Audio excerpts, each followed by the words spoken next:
చిన్నబాబు వరమిచ్చినా కార్యరూపం దాల్చలేదు. మృత్యువుకు చేరువవుతున్న 6 ఏళ్ల కుమారుడిని చూసి ఆ టీడీపీ క్రియాశీలక కార్యకర్త కన్నీరు పెడుతున్నాడు. సీఎం క్యాంప్ ఆఫీస్ దగ్గర పడిగాపులు కాస్తున్నా కనీసం ముఖ్యమంత్రి దర్శనం కూడా లభించడం లేదు. మానవత్వం ఉన్న ఎవరైనా సరే తన గోడును సీఎం దృష్టికి తీసుకువెళ్లకపోతారా అని 1000 కళ్లతో ఎదురుచూస్తున్నాడు. వైఎస్ఆర్ జిల్లా పొద్దుటూరుకు చెందిన వెంకటరమణ అక్కడే ఓ చెప్పుల దుకాణంలో పనిచేస్తున్నాడు. ఈయనకిద్దరు పిల్లలు. పెద్ద కుమారుడు చైతన్యకు 8 నెలల వయసు ఉండగా ఫిట్స్ రావడంతో ఆసుపత్రిలో చూపించారు. అరుదైన సీజర్ డిజాస్టర్ అనే వ్యాధి సోకినట్లు వైద్యులు ధృవీకరించారు. దీంతో చైతన్య వైద్యం కోసం ఉన్న ఆస్తులన్నీ అమ్మి హైదరాబాద్లోని పలు ఆసుపత్రుల్లో చికిత్స చేయించారు.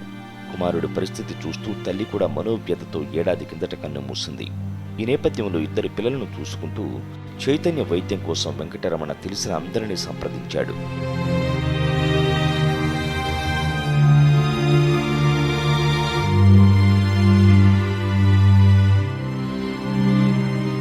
చివరికి చెన్నై వద్ద ఉన్న కంచి కామకోటి ఆసుపత్రిలో చేర్పించగా వైద్యంకు 6 లక్షల వరకు ఖర్చు అవుతుందన్నారు. కడుపు నింపుకోవడానికి కూడా జేబులో డబ్బు లేని స్థితిలో ఉన్న తనకు అంత డబ్బు ఎక్కడి నుంచి వస్తుందని వెంకటరమణ తలడిల్లుతున్నాడు. చెన్నైలో బాబుకి ట్రీట్మెంట్ చేయించాలంటే 6 లక్షల రూపాయలు ఖర్చు అవుతుందని చెప్పారు కంచి కామకోటి హాస్పిటల్లో. నేను ఇప్పుడు ప్రజెంట్ విజయవాడ ఆర్టీసీ బస్టాండ్లో పడుకుంటున్నాను సార్. 4 రోజుల నుంచి బిడ్డలకు కూడా తిండి పెట్టుకోలేని స్టేజ్లో ఉన్నాను సార్. డాక్టర్లు మాత్రం 3 నెలలు టైం ఇచ్చారు సార్. ఇప్పటికే 2 నెలలు దాటిపోయింది. నాకు ఇంకా ఈ 1 నెల మాత్రమే టైం ఉంది.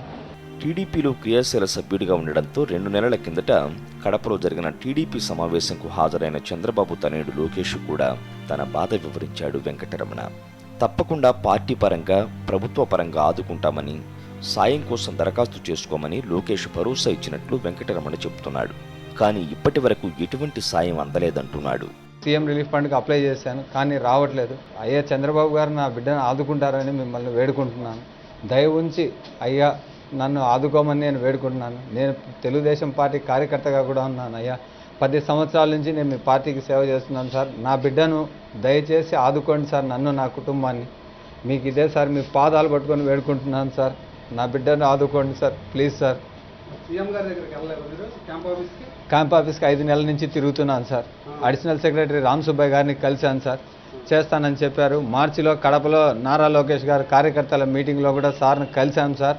సార్ కూడా చేస్తా అన్నాడు. పార్టీ ఆఫీస్ చుట్టూ తిరుగుతున్నాను, ఎటువంటి సాయం అందట్లేదు.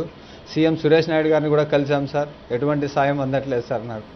నారా లోకేష్ ఇచ్చిన హామీ కూడా ఎక్కడా నెరవేరలేదని వెంకటరమణ కన్నీరు పెట్టాడు.